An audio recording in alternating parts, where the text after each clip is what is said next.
নির্দিষ্ট সময়ে শেষ হয়নি ঝালকাঠির কাঠালিয়া পাথরঘাটা ভান্ডারিয়া খুলনা আঞ্চলিক মহাসড়কের বিনাপানি খালের ব্রিজ সংস্কারের কাজ। ঠিকাদারের খামখেয়ালিতে ক্ষুব্ধ স্থানীয়রা। বিকল্প রাস্তা তৈরি না করায় চরম ভোগান্তিতে দূরপাল্লার ১৩টি রুটের যাত্রীরা। ঝালকাঠির প্রতিনিধি মাসুদুল আলমের তথ্যছবিতে ডেস্ক রিপোর্ট। ঝালকাঠির কাঠালিয়া পাথরঘাটা ভান্ডারিয়া খুলনা আঞ্চলিক মহাসড়কের বিনাপানির খালের এই আয়রন ব্রিজটির সংস্কার কাজ শুরু হয় গত মাসের ২১ তারিখ। ২৮ এপ্রিল শেষ হওয়ার কথা থাকলেও এখন পর্যন্ত শেষ হয়েছে কাজের ১/৩। বিকল্প ব্যবস্থা না থাকায় নৌকায় অথবা ২৪ কিলোমিটার আঁকাবাঁকা সড়ক ঘুরে যাতায়াত করতে হচ্ছে এই রুটের যাত্রীদের। ভোগান্তিতে সাধারণ মানুষ ও শিক্ষার্থীরা। চরম ক্ষুব্ধ তারা। এখানে কোনো ঘাট নাই, এই জন্য আমার উঠতে রেগুলারই আমার কষ্ট হয়।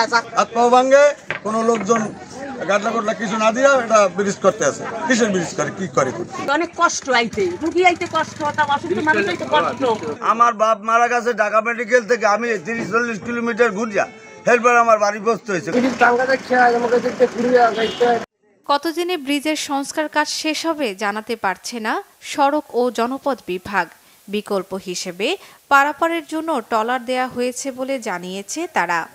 কাজ তো চলমান আছে, সংস্কার কাজ একটু ২-১ দিন বেশি লাগতেই পারে। এটা আনুমানিকভাবে বলা যাবে না, আমরা যত তাড়াতাড়ি চেষ্টা করতেছি যে তাড়াতাড়িভাবে কাজটা উঠিয়ে নেওয়া যায়। জনদুর্ভোগ লাঘবে দ্রুত ব্রিজটির সংস্কার কাজ শেষ করার দাবি ভুক্তভোগীদের।